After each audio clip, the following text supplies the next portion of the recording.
I am Victor. I am 35 years old. 4 weeks ago, the woman I had been married to for 12 years filed for divorce, laughed in my face, and tried to strip me of every single thing I cared about in this world, fully believing she was leaving me completely destitute. While I was still actively mourning the sudden death of my grandfather, the man who stepped up to raise me when I had no one else, my wife and her mother stood right in the middle of my own living room and told me I was nothing but dead weight. My mother-in-law, Margaret, actually looked at me in front of my own children and said, "A man who cannot provide the luxury my daughter deserves is no man at all. You are a financial anchor dragging her down." They laughed at my salary. They mocked my grief. They humiliated me in the place I called my sanctuary. But there was one crucial thing they did not know. They had absolutely no idea about the secret my grandfather had left behind.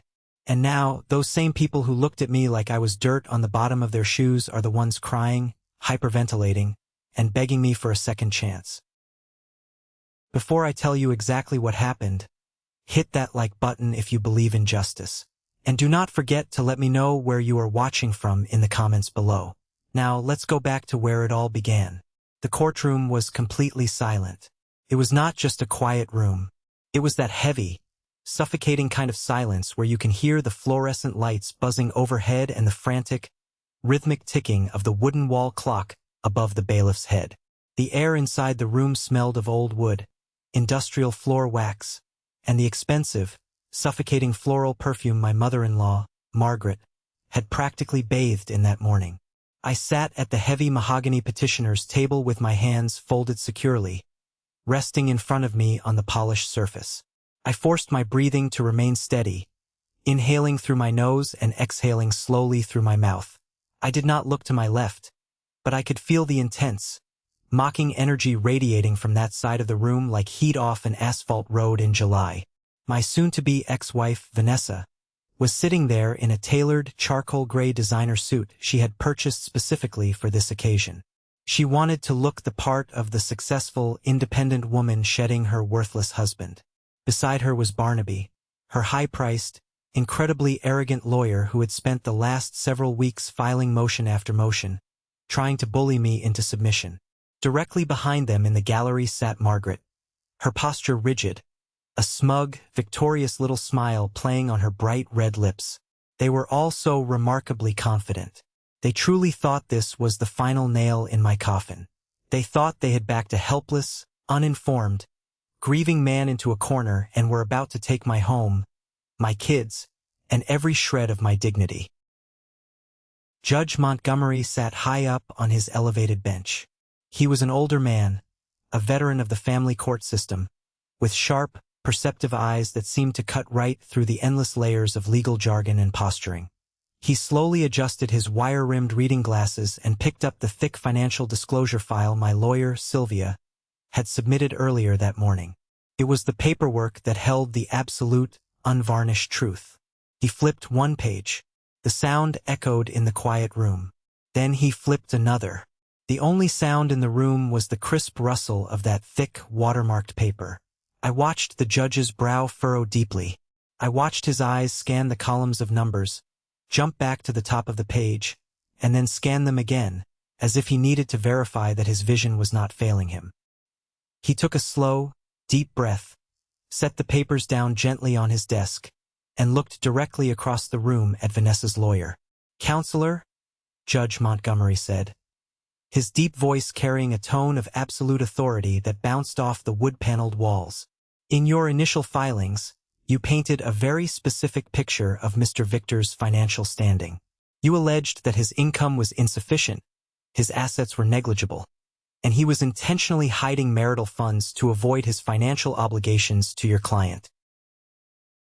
Barnaby stood up quickly, buttoning his suit jacket and puffing out his chest with practiced courtroom theatricality. "That is correct, Your Honor. My client has been the primary breadwinner in many respects, and we strongly believe Mr. Victor has been less than forthcoming about a small family trust we recently discovered following the passing of his grandfather." Judge Montgomery did not blink.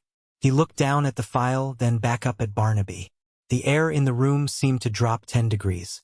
"You characterize this trust as small, Counselor, and you claim your client's husband is in a position of financial instability. The judge leaned forward, steepling his fingers together. I highly suggest you take a closer look at the verified appraisals and the authenticated trust documents submitted by his legal counsel this morning. Because according to the records certified by both the state and federal tax authorities, your client's husband is the sole beneficiary and controlling trustee of an estate with a net worth of approximately $28.7 million. The silence that followed that statement was not just quiet. It was a vacuum. It was the physical manifestation of reality completely shattering for the three people sitting across the aisle. I watched Vanessa's face physically transform. The smug superiority melted off her features, replaced instantly by a pale, sickly shade of white. Her jaw went slack. Barnaby, the bulldog lawyer who had threatened to ruin me, actually dropped his pen onto the table. It rolled off the edge and hit the floor with a loud clatter. But before I tell you what happened in that explosive moment, before I describe the exact, desperate sound Margaret made when she realized her worst nightmare had just come true, I need to take you back. Because the money was not the real shock. The money was just the tool that exposed the truth. The real shock was the intricate web of lies, the profound betrayal, and the absolute cruelty I had to uncover just to survive and get to this chair. To understand how my marriage became a battlefield, you have to understand where I came from. My grandfather, Winston, was a man carved from a completely different era. He took me in and raised me single-handedly after my parents passed away in a tragic accident when I was only 5 years old. He was the only father figure I ever knew. If you looked at him on any given Tuesday, you would see an old man in faded flannel shirts and scuffed, steel-toed work boots. He drove a rusty pickup truck that made a terrible grinding noise every time he shifted gears. He clipped grocery coupons on Sunday mornings, complained bitterly about the rising cost of a gallon of milk at Walmart, and genuinely thought spending more than $20 on a dinner out was a mortal sin. He lived in the exact same modest 3-bedroom ranch house for 50 years, fixing the plumbing himself and mowing his own lawn until his hands were calloused and stained with engine grease. To the outside world, and especially to my wife, he was just a stubborn, working-class old man living on a fixed pension. Vanessa never liked him. From the very early days of our marriage, she viewed him as a burden, a social embarrassment. Vanessa grew up in a household where appearances were not just important, they were everything. Her parents, Margaret and Richard, lived in a sprawling, ostentatious house in a gated community. Richard drove a leased Porsche he could barely afford the monthly payments on, just so he could toss the keys on the table at the country club. They hosted lavish Thanksgiving dinners where the main course was not the turkey, but the opportunity to judge everyone else's career choices, zip codes, and bank accounts. They were utterly obsessed with status. To them, I was a massive disappointment. I had a solid, respectable job in regional logistics management. I made a good salary, contributed the maximum to my 401k, and fully funded our kids' college funds every single year. I believed in stability, but I was not a CEO. I was not bringing in 7 figures. I was not buying Vanessa a new diamond tennis bracelet every anniversary or taking her on first-class trips to Europe. Whenever Winston came over for dinner, Vanessa would roll her eyes at his stories about the old days. She would complain about the dirt on his boots tracking onto her expensive rugs. She would constantly badger me in private, asking why I spent so much time helping an old man patch his roof instead of going to networking events to angle for a promotion. She wanted me to climb the corporate ladder, no matter who I had to step on, while I just wanted to build a safe, secure home for our children, Felix and Clara. Then, unexpectedly on a rainy Tuesday morning, a massive heart attack took Winston from us. I was completely devastated. Winston was my hero, my moral compass, the man who taught me how to tie my shoes and how to be a good father.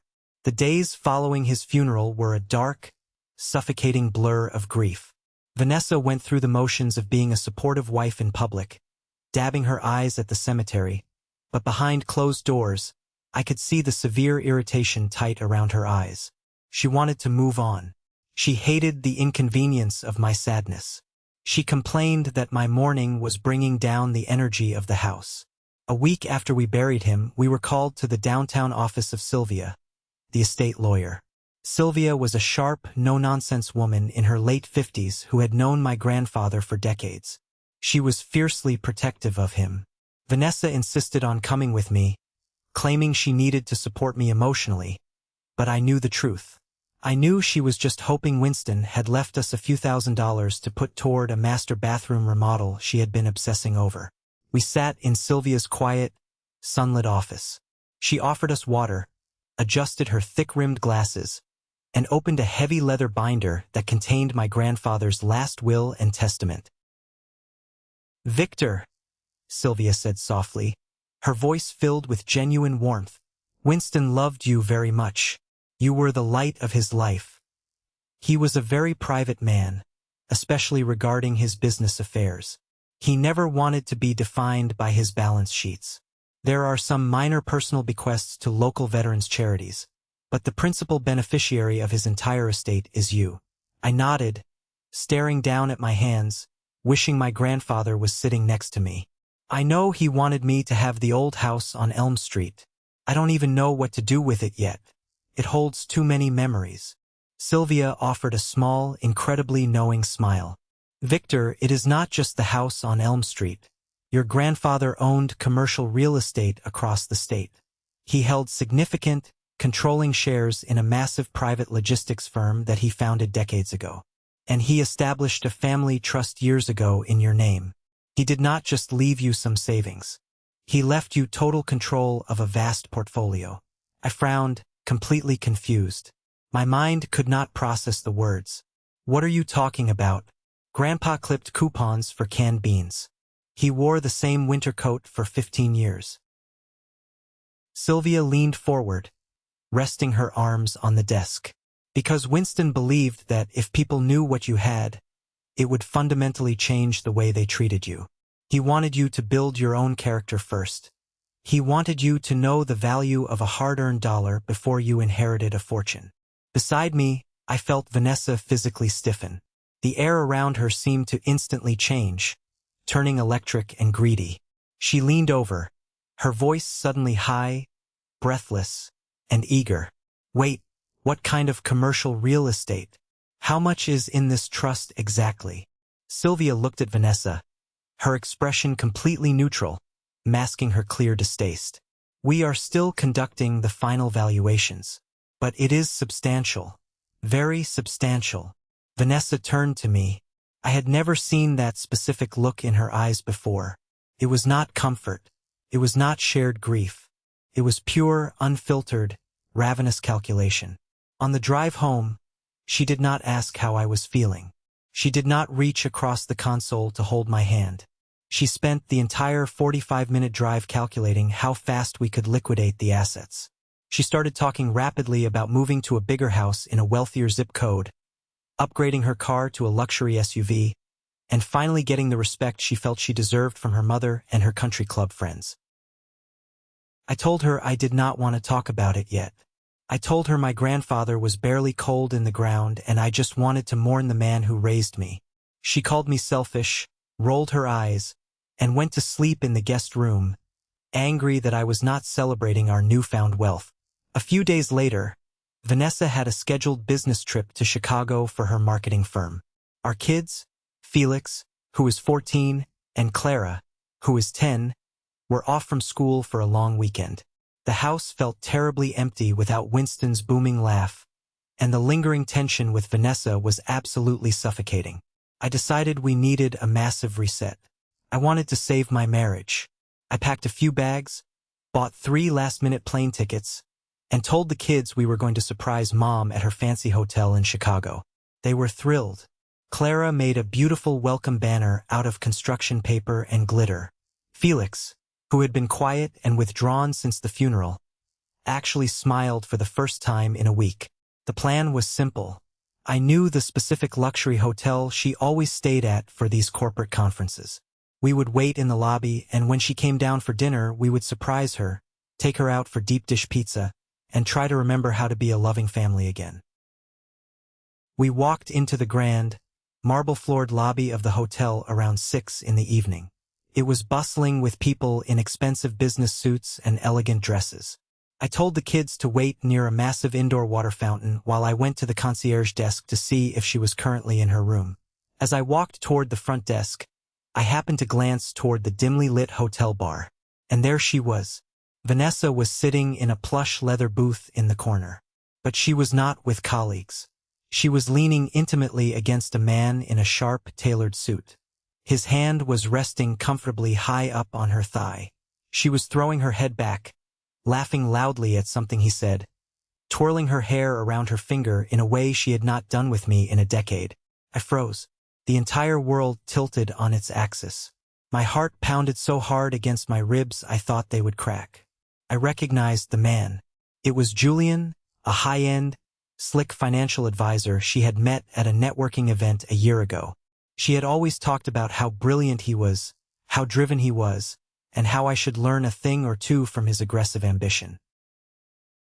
I stepped behind a large marble pillar, completely hidden from their view but close enough to hear their voices carry over the soft jazz music playing in the bar. I did not want to cause a scene. I just wanted to know what I was looking at.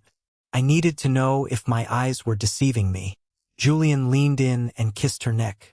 She giggled, a sound that made me feel physically sick. Then, her face turned serious, her voice dropping to a conspiratorial whisper.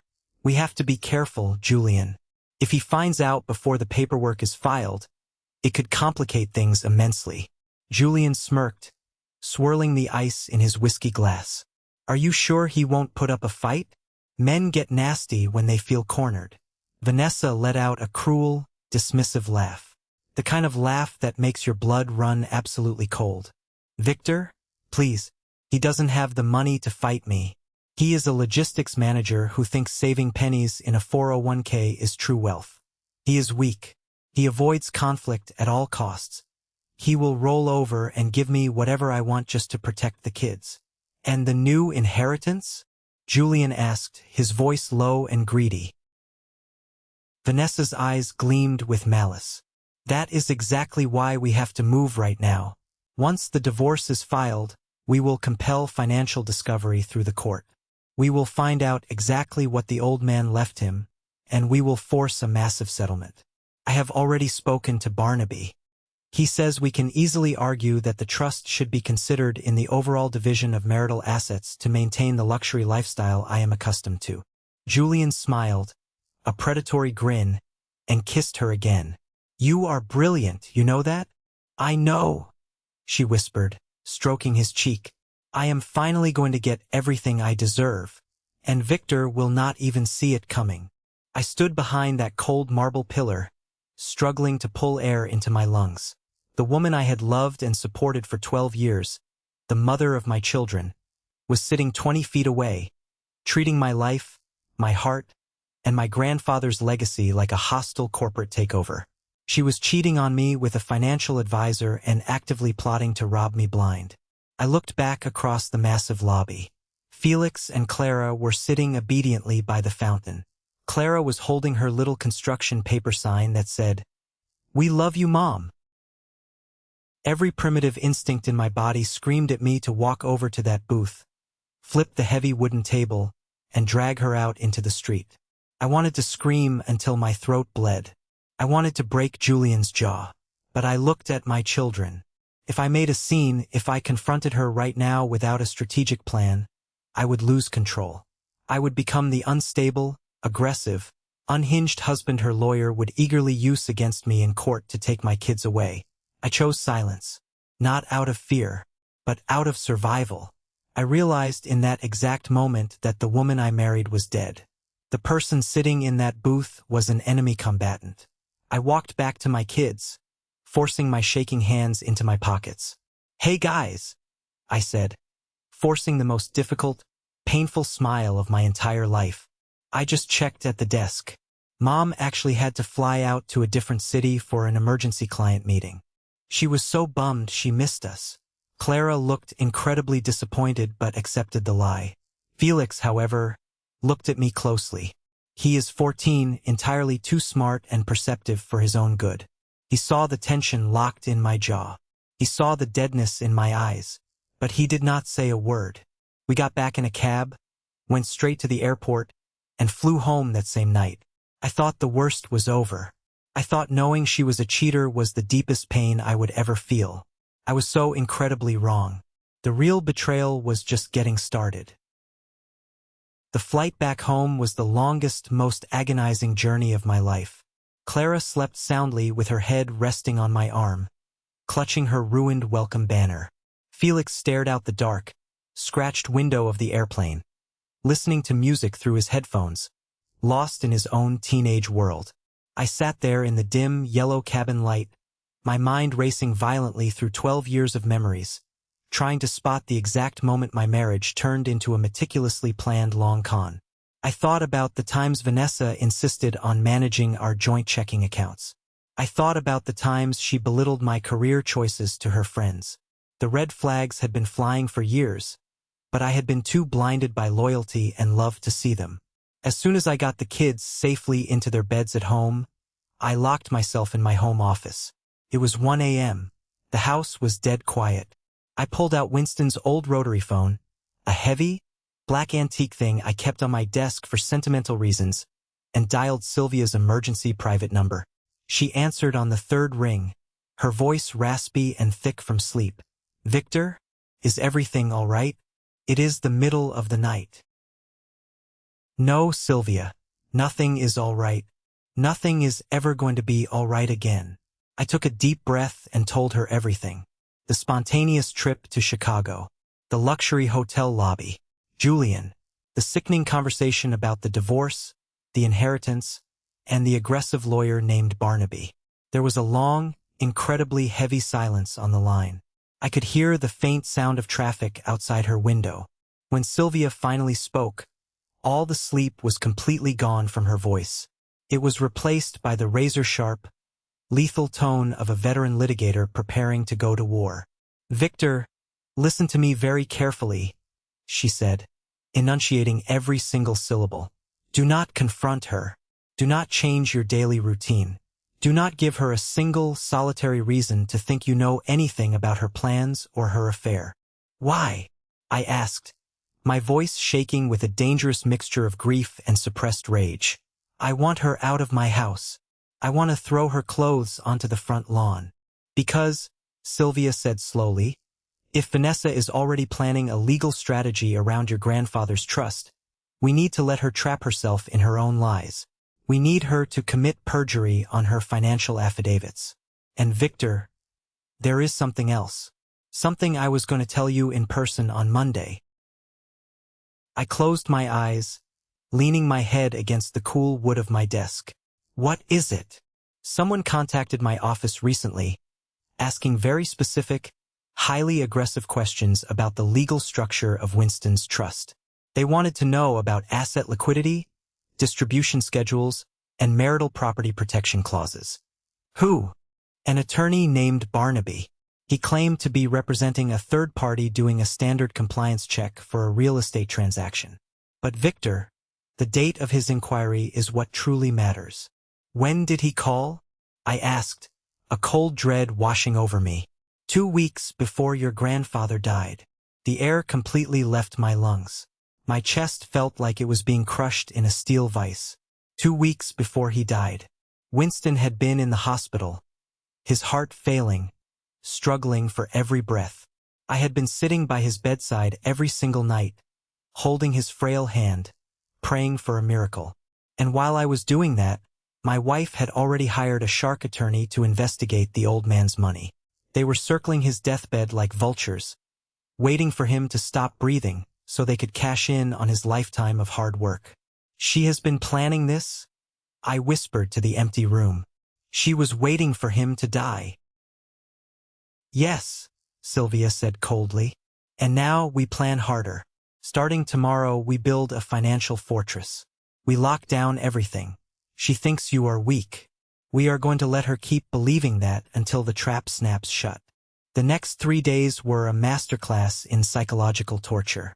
Vanessa returned from Chicago on Sunday evening, acting like the perfect, exhausted career woman. She kissed my cheek, asked the kids about their weekend, and complained endlessly about her grueling marketing meetings. I looked at her face, the face I had kissed at the altar, the face of the woman who birthed my children, and saw absolutely nothing but a hollow mask. I smiled. I made dinner. I asked her about her flight. Every time she turned her back, my hands balled into fists so tight my knuckles turned stark white. I had to physically leave the room when she texted Julian, smiling at her phone screen. On Thursday morning, the storm finally broke. I was sitting at the kitchen island, drinking my black coffee before leaving for the logistics center. The doorbell rang. I opened it to find a bored-looking man in a windbreaker holding a thick, sealed manila envelope. "Victor?" he asked, glancing at a clipboard. "Yes, you have been served." He shoved the heavy envelope into my chest, turned around, and walked back to his car without another word. I did not even need to open it, but I tore the seal anyway. The divorce lawsuit. It was aggressive, ruthless, and packed with blatant, easily disprovable lies. She was filing for sole primary custody of Felix and Clara, claiming I was emotionally unstable. She was demanding exclusive use of the marital home. She wanted me to pay her legal fees, and there, buried on page 4 in dense legal terminology, was the exact clause that made my blood boil. Petitioner alleges that respondent possesses undisclosed assets and potential inheritance funds that must be subjected to extensive discovery and equitable distribution to maintain the standard of living established during the marriage. I heard the sharp click of high heels on the hardwood stairs. Vanessa walked down, fully dressed for work in a designer outfit, holding her expensive handbag. She saw the legal papers in my hand. She did not look surprised. She did not look guilty. She looked incredibly bored, as if she were dealing with a minor customer service issue. "I see they finally arrived," she said casually, walking past me to pour herself a cup of coffee. "You are divorcing me?" I said, keeping my voice dangerously level, fighting every urge to scream. "And you are trying to take the kids away from me." She sighed deeply, leaning back against the marble counter. "Victor, let's be mature adults about this. We have been growing apart for years. We want different things. I need more out of life than what you can possibly provide. I need growth. I need ambition. You are perfectly content being mediocre, living a small, quiet life. I am not. Mediocre," I echoed, taking a step toward her. "I have provided everything for this family. I fully funded the college accounts. I pay the mortgage. I showed up to every soccer game and parent-teacher conference while you were networking. You pay the bare minimum," she snapped, dropping the polite facade, her eyes flashing with contempt. "My mother was right about you from day one. You have no drive. You have no vision. And now you are sitting on a massive inheritance from your grandfather, and you haven't even discussed how we are going to invest it to improve our lifestyle. You are hoarding it." "It is my grandfather's money, Vanessa, not yours. It has nothing to do with our marriage." She smiled, a thin, predatory line across her face. "We are married, Victor. What is yours is mine. The law is very clear on standard of living. Barnaby drew up a separation agreement. If you sign it right now, giving me the house, primary custody of the children, and a substantial lump sum from the trust, I won't drag you through a messy, humiliating court battle. We can keep this clean and quiet. And if I don't sign your extortion papers?" She took a slow sip of her coffee, her eyes locking onto mine. "Then I will completely bury you. You do not have the legal funds to fight Barnaby. I will freeze your joint accounts. I will tell a judge that you have been emotionally unstable and erratic since Winston's death, and that you are unfit to care for the children. Do not make this hard on yourself, Victor. You do not have the money, the intelligence, or the spine to fight me." Before I could respond, before I could unleash the fury building inside me, a voice broke through the thick tension in the room. "He doesn't have the money?" We both snapped our heads toward the hallway. Felix was standing there, his heavy school backpack slung over one shoulder. His face was pale, his eyes wide, but his jaw was set hard. He had been standing there for minutes. He had heard every single word of her threats. "Felix," Vanessa said, her voice immediately shifting into a sickeningly sweet, maternal register. She took a step toward him. "Honey, go wait in the car. Mommy and Daddy are just having a complicated grown-up conversation about the future." Felix did not move an inch. He looked right at his mother, his expression filled with a profound disgust I had never seen in him before. "You told me in Chicago you had to work. You told me you had emergency client meetings all weekend." Vanessa's face instantly drained of color. The coffee cup in her hand trembled, spilling a few drops onto the floor. "What? You were in Chicago?" "Yeah," Felix said, his voice cracking slightly but refusing to break completely.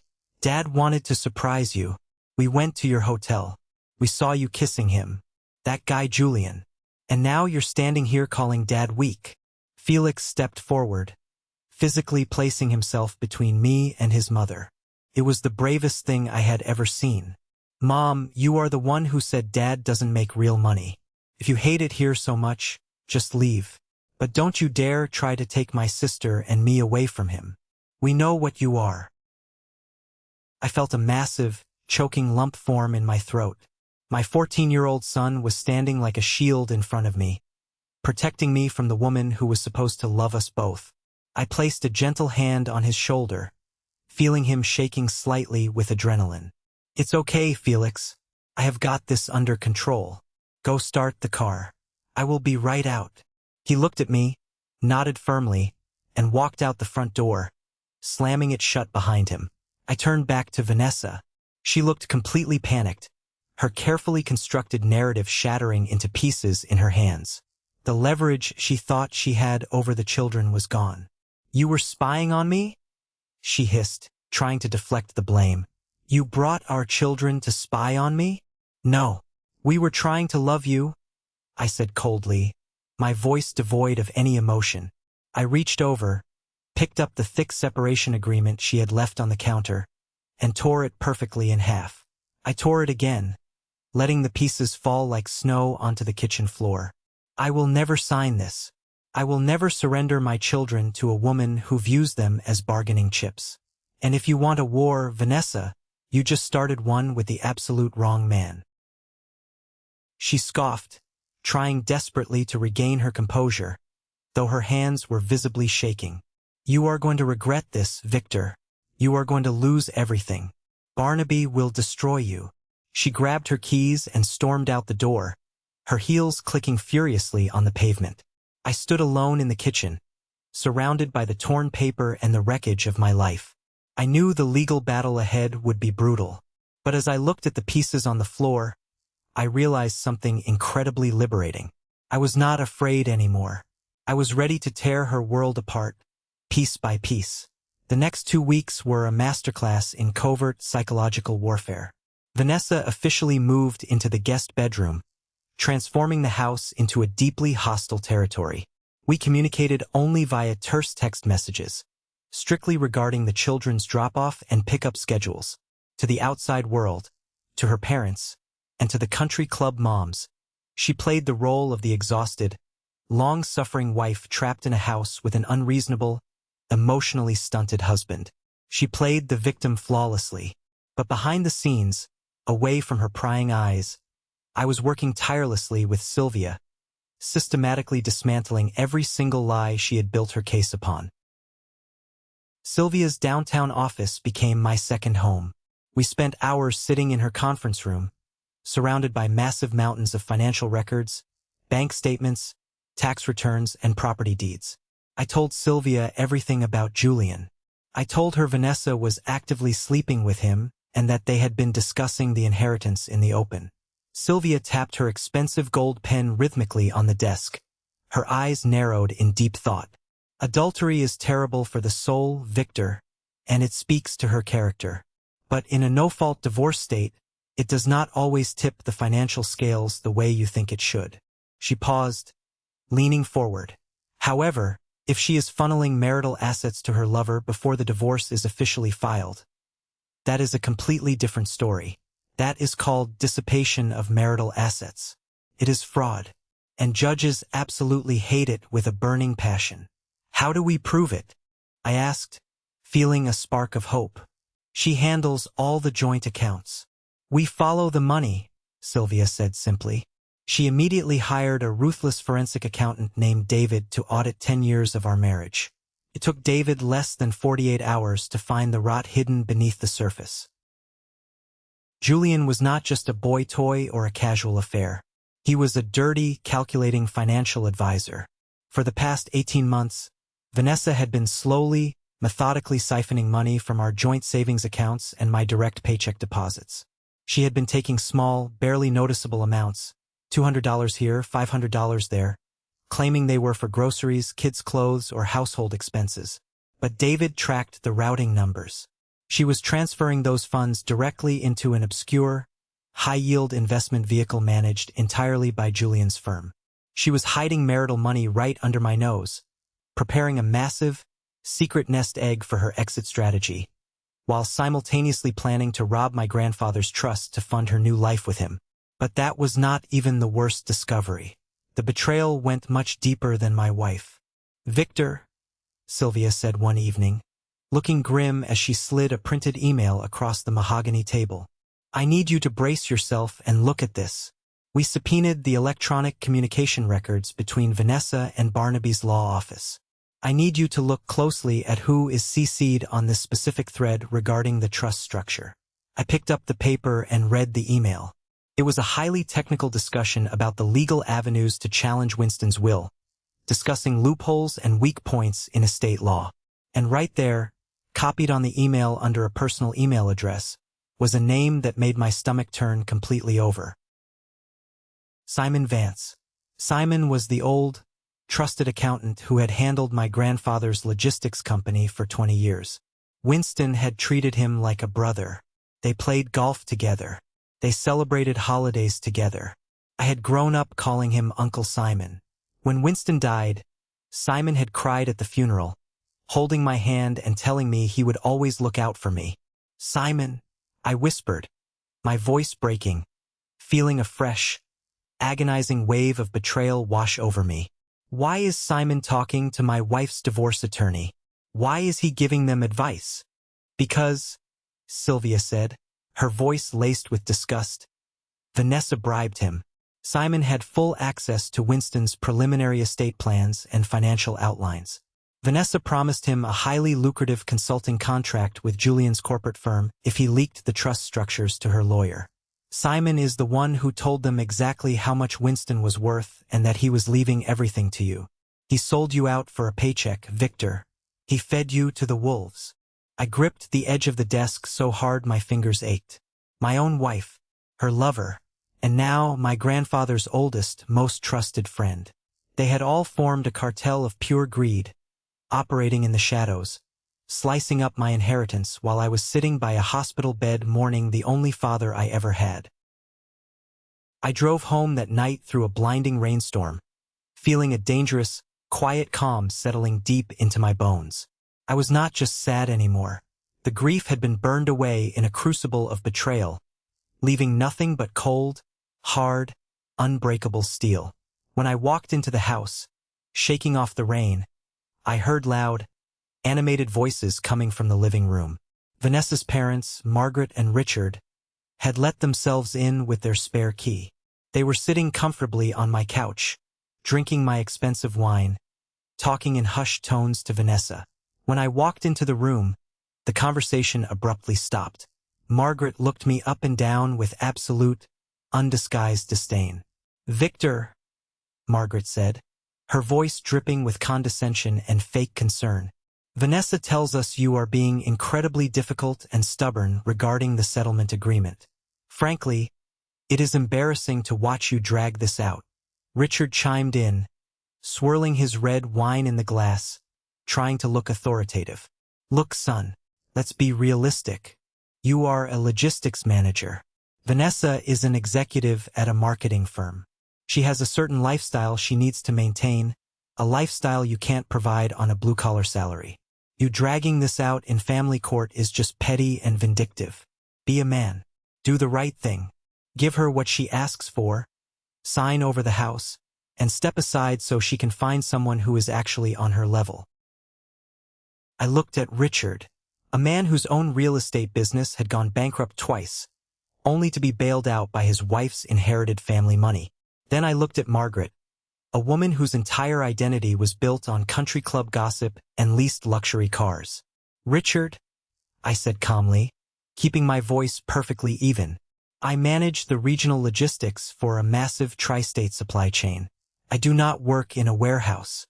But I wouldn't expect you to understand the concept of hard work, considering the last time you broke a sweat was running from your creditors in 2018. Richard's face flushed a deep, violent shade of red. He gripped the armrest of the couch. Vanessa gasped, covering her mouth in shock. I had never spoken back to them in 12 years. Margaret stood up, her face contorted in rage, pointing a manicured, shaking finger directly at my chest. "How dare you speak to us that way in this house?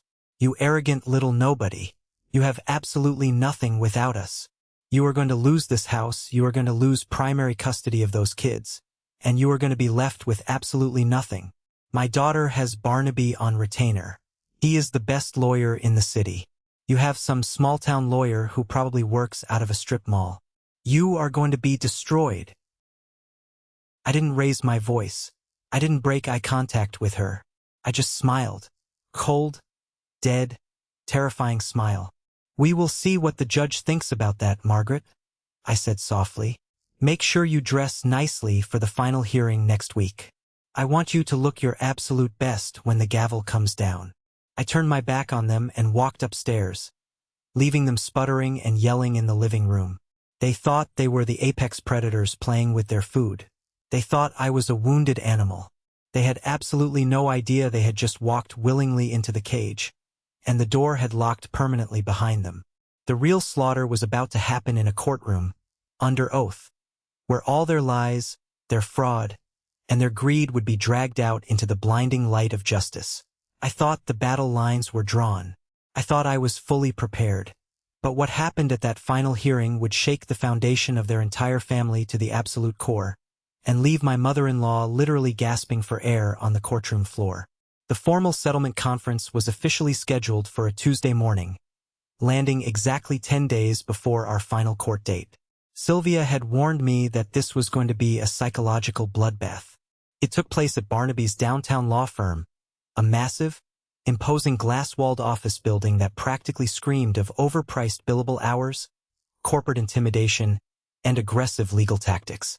The lobby alone was designed to make you feel completely insignificant. It featured a cascading indoor waterfall wall, imported Italian marble floors that echoed with every step, and oversized leather couches that cost more than my very first car. This entire environment was weaponized. It was designed specifically to make people exactly like me, working-class guys with a standard logistics salary, a modest 401k, and dirt under our fingernails, feel incredibly small, inadequate, and completely out of our depth.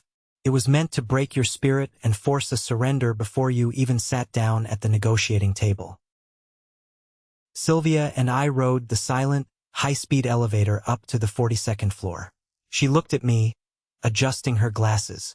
"Victor, remember the golden rule today. Do not react. Let them dig their own graves. They are going to insult you. They are going to belittle your career, your grandfather, and your worth as a father. You let them.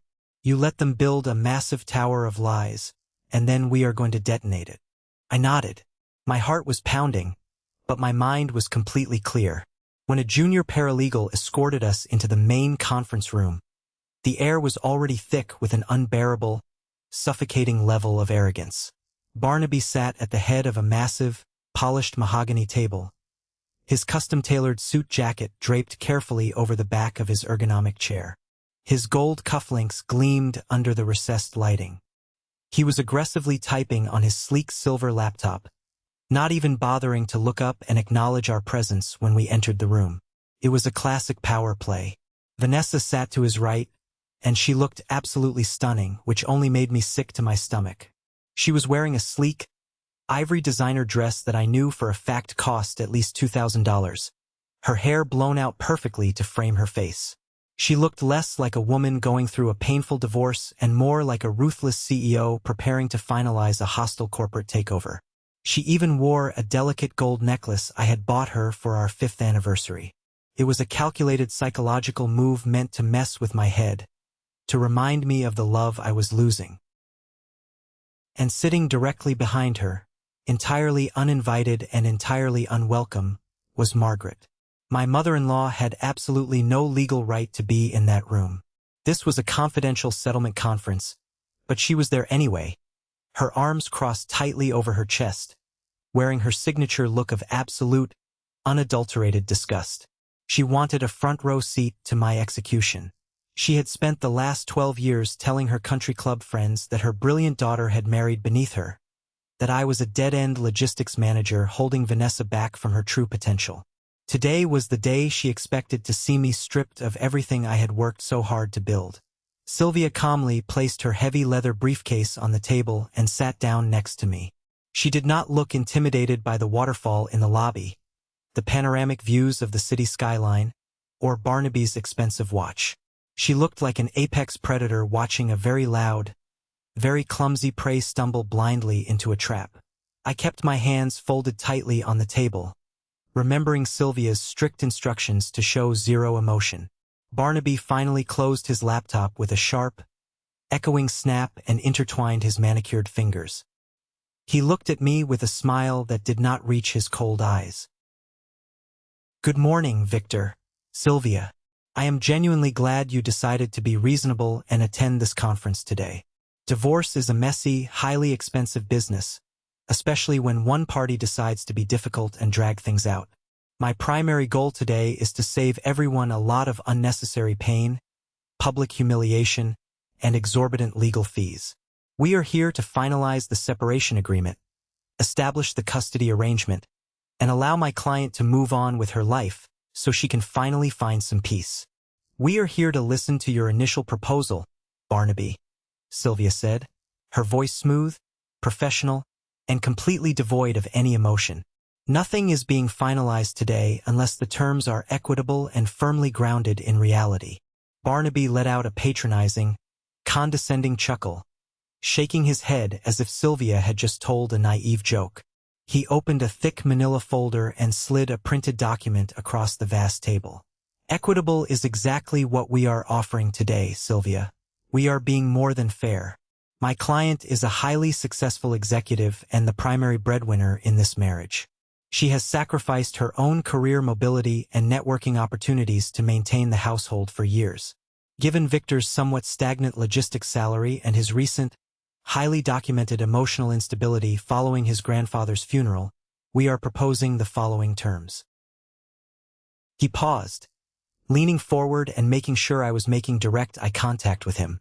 He wanted to see me break. First, Vanessa retains exclusive, unencumbered ownership of the marital home. Victor will surrender his entire claim to the equity built over the last 12 years. He will vacate the premises within 14 days.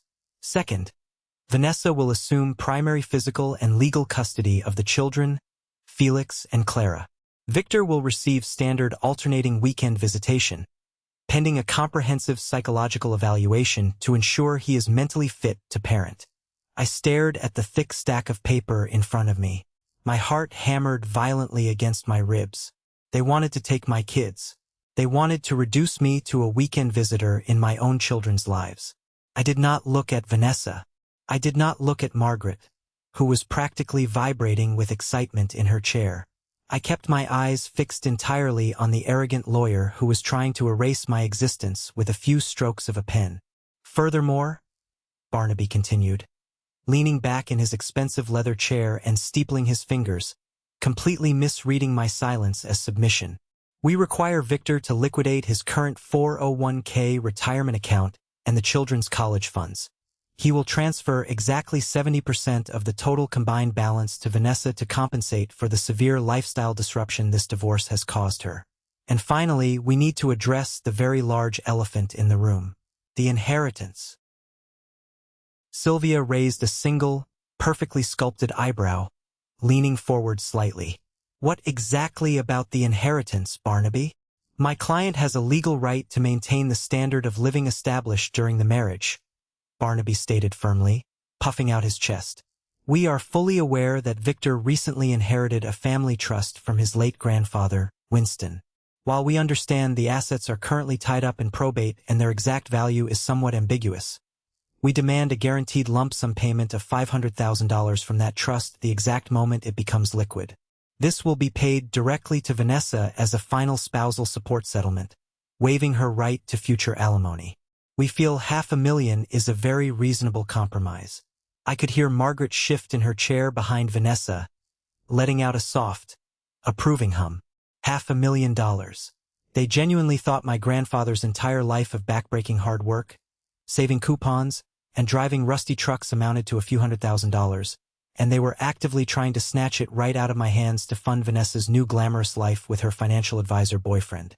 They wanted to steal from a dead man to fund their infidelity. Sylvia did not laugh. She did not get angry. She just calmly opened her yellow legal pad, clicked her pen, and began to write. $500,000 from a trust that you claim to know very little about, Barnaby? That is a rather specific, arbitrary number. On what exact financial metric are you basing that massive demand? Vanessa spoke up then, leaning forward, her voice dripping with a sickly, fake sympathy that made my stomach physically turn. Victor, please listen to reason. Don't make this a massive, drawn-out legal battle. You know you cannot afford to fight Barnaby in court. You know Winston would want the kids to be taken care of, and I am the best person to do that. Just sign the agreement today. You can get a small, affordable apartment closer to your warehouse job. You can start over. This is the absolute fairest deal you are going to get. I am being generous by not asking for $1 million. I looked directly at my wife, the mother of my children. I remembered the day I proposed to her in a small Italian restaurant, promising to protect her forever. I remembered working grueling 60-hour weeks at the logistics center just to make sure she could take an extended maternity leave without stressing about the mortgage payments. I had given her my youth, my unwavering loyalty, and my entire heart. And here she was, sitting in a $2,000 ivory dress, actively trying to steal my children's college fund so she could run off with Julian. Vanessa, I said, my voice shockingly calm and steady in the quiet room. Are you currently funneling any marital assets into private, undisclosed accounts? Have you taken any money from our joint savings or checking accounts in the last 18 months without my explicit knowledge? Vanessa blinked rapidly, clearly caught off guard by the highly specific question. Barnaby immediately held up his hand, his face tightening with irritation. My client does not need to answer baseless, paranoid accusations, Victor. We are here to discuss your financial obligations to her, not to entertain your wild conspiracy theories. Do not attempt to deflect from your own financial hoarding. It is a very simple, standard question, Sylvia interjected, her sharp eyes locking onto Vanessa with laser focus. For the official record, before we even consider signing any financial settlement or agreeing to a division of assets, we need a verbal confirmation. Has your client dissipated any marital assets? Vanessa lifted her chin, her eyes flashing with a sudden, arrogant defiance. She was too proud to back down in front of her mother and her expensive lawyer. Absolutely not. Every single penny I have spent has gone directly toward the household, the mortgage, and the children. Victor is just projecting his own financial insecurities because he is bitter that I am finally leaving him. And you have no alternative streams of income, hidden bank accounts, or private investment portfolios managed by third parties? Sylvia pressed, her pen hovering over her legal pad. No. Vanessa lied flawlessly, without skipping a single beat. Everything I have is fully disclosed in the joint financial affidavits provided to your office. I have nothing to hide. Margaret leaned forward, her voice sharp, grating, and full of venom. This is utterly ridiculous. Stop dodging the issue, Victor. You are sitting on an inheritance, and my daughter deserves her fair share of it. She wasted her best, most beautiful years on a man with absolutely zero ambition. Sign the papers and give her the money today, or Barnaby will drag you through a lawsuit so public and humiliating you won't be able to show your face in this city again. I looked at Margaret. I looked at the sheer, unadulterated greed shining brightly in her eyes. I took a deep, grounding breath, feeling the cold steel inside me completely solidify. They were so confident in their lies. They had built an entire reality based on my supposed weakness. "We are not signing anything today," I said, standing up from the heavy mahogany table and buttoning my suit jacket slowly. "And we will not be surrendering a single dime of my 401k, the children's college fund, or my grandfather's trust." Barnaby's face darkened with severe anger. He stood up, trying to use his height to tower over the table and intimidate me. "You are making a catastrophic mistake, Victor. If we go to trial, I will personally subpoena every single financial record you have ever touched.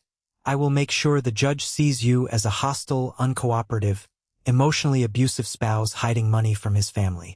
I will take the kids, the house, and your entire inheritance. I will leave you completely bankrupt and alone." Sylvia stood up gracefully, smoothing the front of her blazer. She looked at Barnaby with a mixture of profound pity and dark amusement. "We welcome the opportunity for full financial discovery, Barnaby. In fact, we absolutely insist upon it. We look forward to presenting our findings to the judge. We will see you in court." We turned and walked out of the conference room. As the heavy glass door closed securely behind us, I could hear Vanessa loudly complaining to her mother about my stubbornness, calling me a fool. They thought they had won the psychological warfare. They thought I was walking away out of fear and sheer desperation. They had absolutely no idea that Sylvia had just skillfully cornered Vanessa into committing blatant, verifiable perjury on the record, right in front of her own highly paid attorney.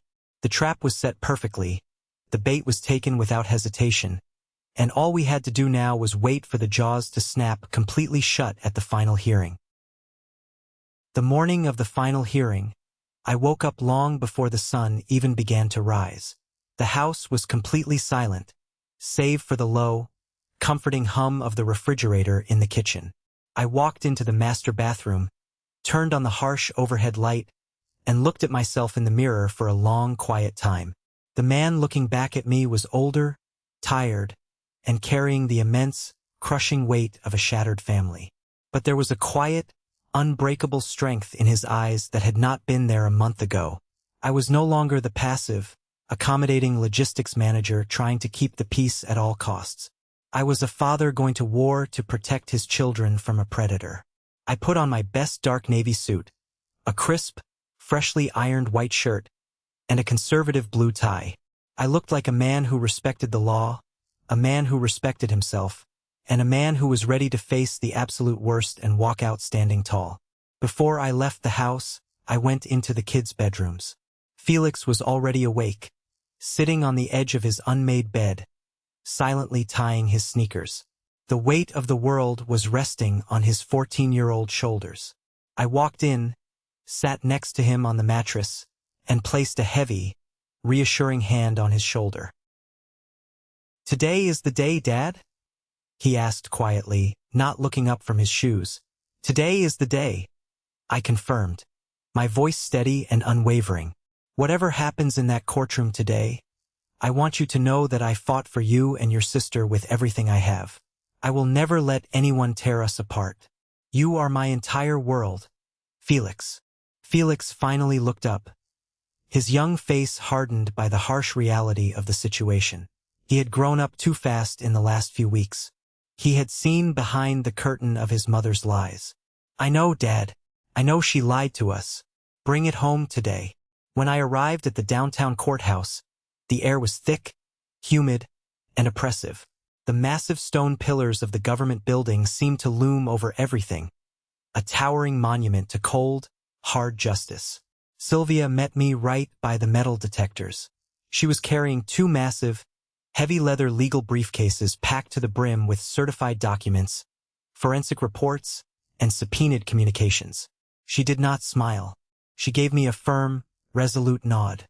We did not need to speak a word. We were locked and loaded.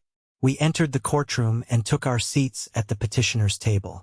And just like I described to you at the very beginning of this story, the room was suffocatingly tense. Vanessa, Barnaby, and Margaret were sitting across the aisle from us, radiating an aura of untouchable arrogance. Vanessa was wearing another brand-new designer outfit, this time a sharp, charcoal gray suit. Margaret was practically beaming in the gallery, whispering excitedly into Vanessa's ear. They were absolutely certain they were about to walk out of this building with the deed to my house and a massive chunk of my grandfather's life savings. Judge Montgomery took the bench. He was known throughout the district for being a no-nonsense, incredibly strict interpreter of the law who despised courtroom theatrics and lawyers who wasted his time. He called the court to order and immediately dove into the massive pile of financial disclosures on his desk. That was the exact moment Barnaby stood up, buttoned his suit jacket, puffed out his chest, and made his grand, fatal opening speech. He aggressively accused me of severe financial instability. He painted a picture of a deadbeat husband who refused to provide for his glamorous wife. He accused me of deliberately hiding a small family trust to defraud his client out of her rightful marital share. He practically begged the judge to strip me of everything I owned to protect Vanessa's standard of living. He spoke for 10 minutes, building a massive house of cards. And that was the exact moment Judge Montgomery dropped the heavy iron hammer.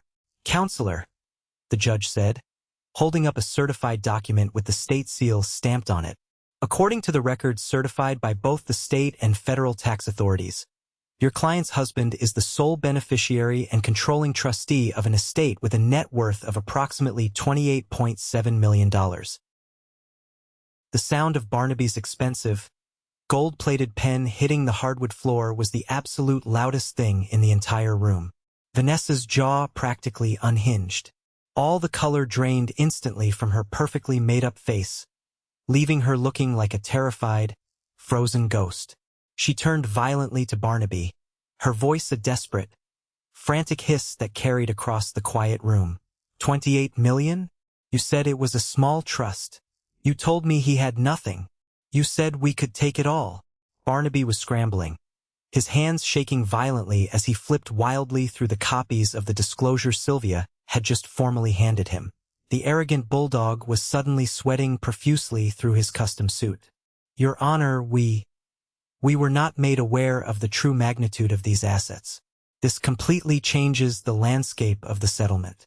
We formally request an immediate recess to evaluate my client's rightful marital share of this $28 million estate. We need to recalculate the spousal support demands based on this new, staggering information." "Sit down, counselor," Judge Montgomery barked, his voice cracking like a whip through the room. "You are not getting a recess to drool over Mr. Victor's separate property, because Ms. Sylvia has submitted a secondary motion that requires my immediate, undivided attention." Sylvia stood up slowly, buttoning her blazer with calculated precision. She looked like a five-star general commanding a battlefield, ready to unleash total destruction on the enemy lines. "Thank you, Your Honor. While opposing counsel is suddenly very interested in my client's inheritance, we are far more interested in the marital funds that Mrs. Vanessa has actively stolen over the past 18 months. Vanessa gasped, clutching the edge of the heavy wooden table so hard her knuckles turned white. "That is a lie. I have never stolen anything in my life." Sylvia did not even look at her. She walked confidently over to the court clerk and handed over a thick, spiral-bound report. "Your Honor, you are holding a certified forensic accounting audit conducted by David and Associates, a highly respected, neutral third-party firm. It details exactly 142 separate, unauthorized bank transfers made by Vanessa from the couple's joint savings account, their shared checking account, and Mr. Victor's direct paycheck deposits. These funds were systematically funneled into an obscure, high-yield investment portfolio managed by a man named Julian, a financial advisor who, as the attached private investigator photographs clearly prove, is currently engaged in an ongoing, highly active romantic affair with the petitioner." The gallery behind us erupted in shocked, loud whispers. I could hear Margaret gasping for air, the sound resembling a dying fish flopping on a deck. Barnaby jumped to his feet, his face red with sheer panic, knocking his chair backward. "Objection, Your Honor. This is an outrageous ambush. These allegations of adultery have absolutely no bearing on the financial division of assets in a no-fault state. This is a desperate smear campaign designed to distract from the $28 million. I am not ruling on adultery, counselor, Judge Montgomery said, his eyes scanning the forensic report with absolute, unmasked disgust. I am ruling on fraud. Your client committed blatant, premeditated dissipation of marital assets. She stole from her husband to privately fund a secret life with another man, and then she sat in a formal settlement conference and committed perjury by explicitly denying it on the record. I have the transcripts from that conference right here. It gets significantly worse, Your Honor, Sylvia said, her voice turning icy cold as she prepared to deliver the final, lethal blow to their case. She handed a large stack of printed emails to the clerk. We successfully subpoenaed Barnaby's office communications. Attached are emails proving that Vanessa actively colluded with a third-party accountant, Mr. Simon Vance, to illegally access my client's grandfather's preliminary estate plans 2 full weeks before the man even died. She knew the money was coming. She bribed an accountant with promises of future corporate contracts to get the exact numbers. And she planned this divorce specifically to attack and drain that trust the moment the old man passed away. Judge Montgomery's face turned a dangerous, furious shade of purple. He looked down at Barnaby, who was now sweating profusely, desperately loosening his silk tie, realizing his own firm was now fully implicated in a massive ethical violation. Then, the judge looked directly at Vanessa, who was shaking violently in her chair, her manicured nails digging deep into the wood. Mrs. Vanessa, the judge said, his voice dropping to a terrifyingly quiet, intense register. You came into my courtroom demanding exclusive custody, the marital home, and your husband's hard-earned retirement funds. You painted him as an unstable, financially incompetent, deadbeat father. Meanwhile, you were actively stealing from your children's future to fund an illicit affair, and colluding to rob a dying man's estate while he was taking his last struggling breaths in a hospital bed. I didn't. Vanessa stammered helplessly, dark mascara tears ruining her perfect makeup, her voice trembling so badly she could barely form words. Julian told me. He said it was standard financial planning for a divorce. I was just protecting myself. Do not blame your accomplices for your own overwhelming greed, Judge Montgomery snapped, his patience entirely exhausted. Before I tell you exactly what the judge did next, and before I describe the absolute chaos that erupted when Margaret realized her daughter was getting absolutely nothing, let's pause for a moment. Thank you for staying with me this far, you're truly amazing. Please help me by liking the video and commenting the number 1 below so I know you've been here with me until this point. This not only helps more people discover this story, but also lets me know that my experiences mean something to someone. Your support is the greatest motivation for me to keep sharing the rest of this journey.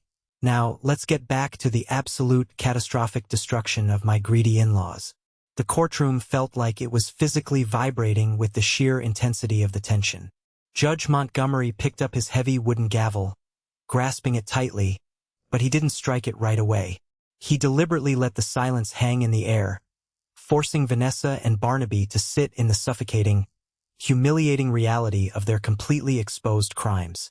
Every single lie they had told, every scheme they had hatched, every dollar they had tried to steal, was now laid bare on the public record for everyone to see. Then, a sudden, sharp sound broke the silence. A high-pitched, wheezing gasp came from the gallery directly behind Vanessa. I turned around slowly in my chair. Margaret was standing up, swaying dangerously on her feet. Her face was the color of old, dry parchment. Her hands were clutching her chest tightly, wrinkling her expensive silk blouse. She looked wildly from Vanessa to the judge, her eyes wide with unadulterated horror, panic, and disbelief. 28 million, Margaret whispered loudly, her voice cracking and echoing in the quiet room. He has $28 million? And we get absolutely nothing? My daughter gets nothing? Mom, sit down. Vanessa hissed urgently, turning around and trying to reach back toward the gallery to grab her mother's arm. But Margaret couldn't sit down. The sheer magnitude of her catastrophic miscalculation hit her all at once. The sudden, violent realization that she had just spent months actively bullying a multimillionaire out of her family, while aggressively backing a daughter who was now about to be federally investigated for financial fraud, was entirely too much for her fragile, status-obsessed heart to handle. Margaret's eyes rolled completely back into her head, exposing the whites. Her knees buckled beneath her instantly, and she collapsed entirely. She crashed hard into the solid wooden bench behind her before sliding limply onto the floor, her expensive designer handbag spilling its contents everywhere. Lipstick, a compact mirror, and credit cards clattering across the wood. "Mom!" Vanessa screamed hysterically, jumping over the low wooden partition separating the tables from the gallery. She dropped to her knees beside her mother, shaking her shoulders. The courtroom bailiff rushed over instantly, calling for emergency medical assistance on his shoulder radio. Absolute chaos erupted in the room. People were shouting, moving rapidly out of the way to give them space.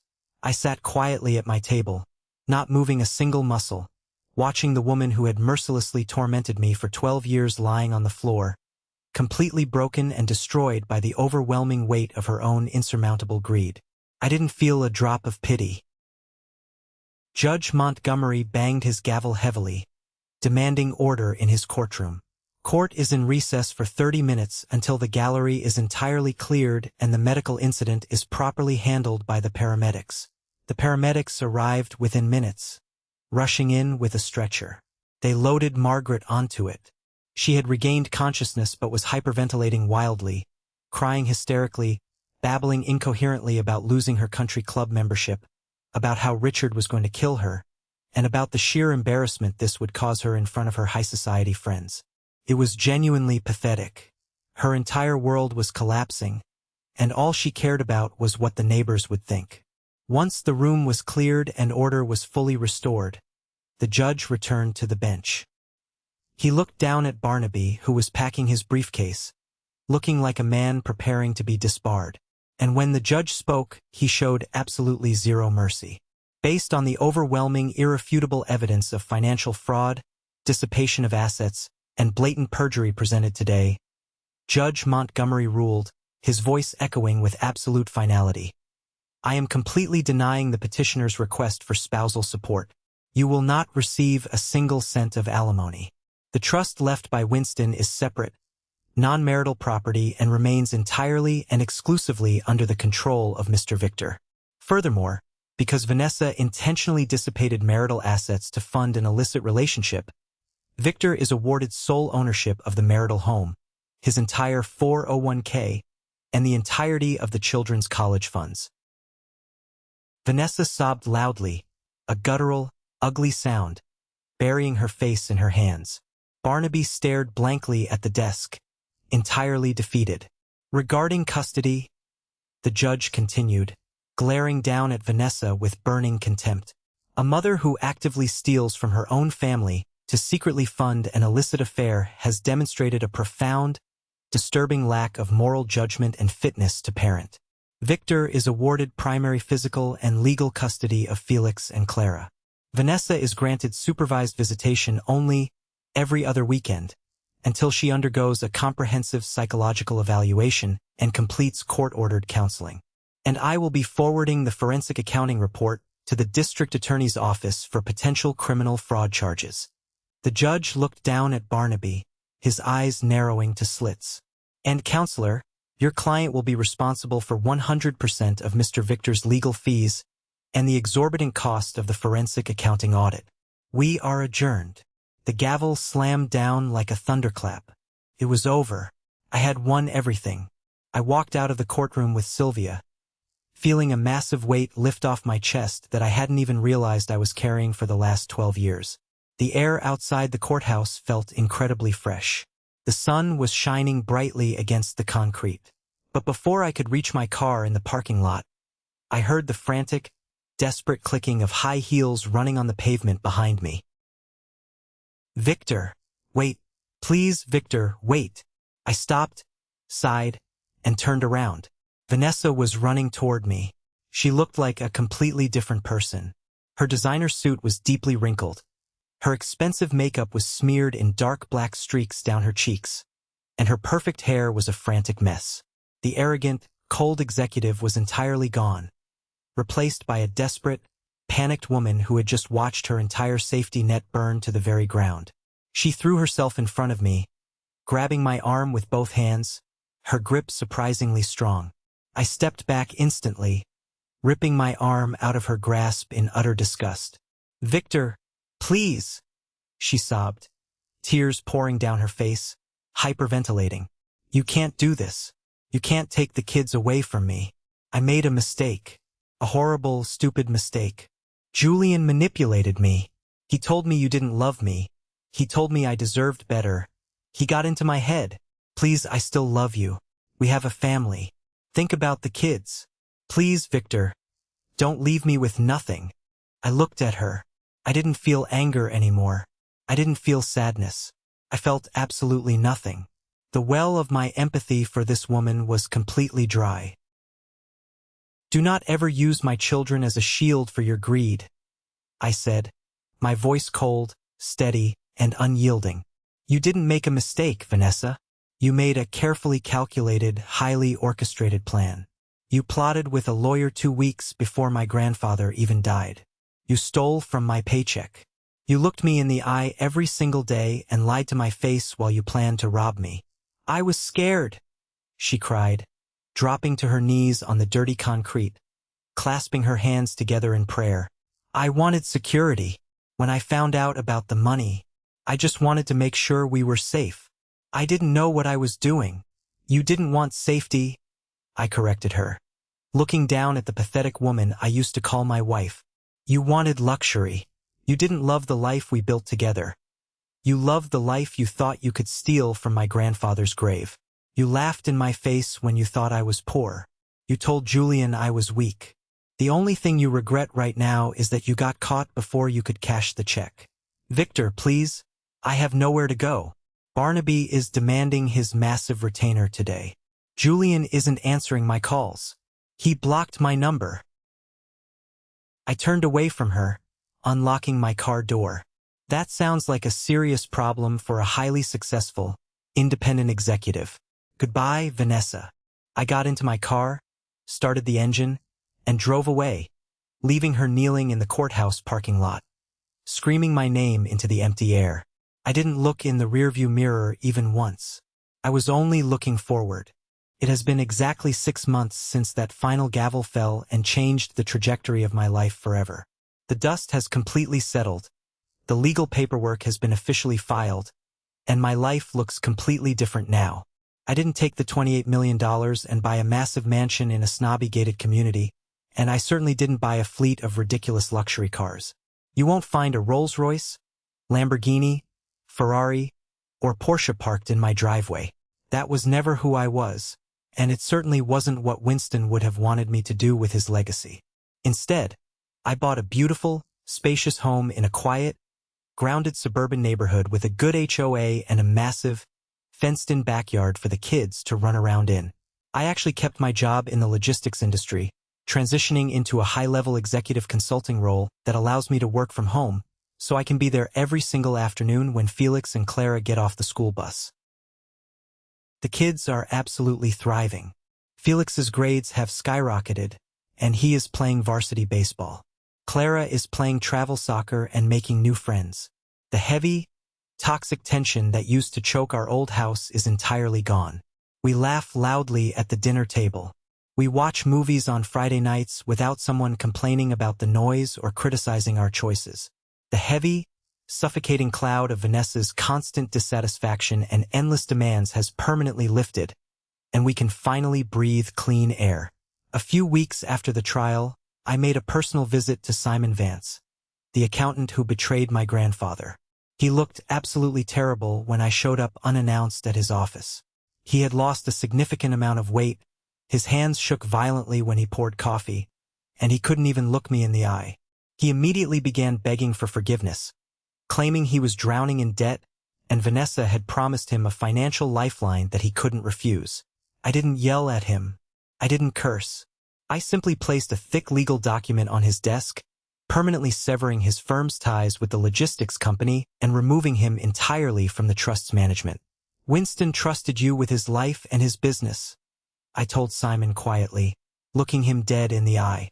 "I am trusting you to never contact me or my family ever again. If you do, I will ensure your firm is audited into oblivion."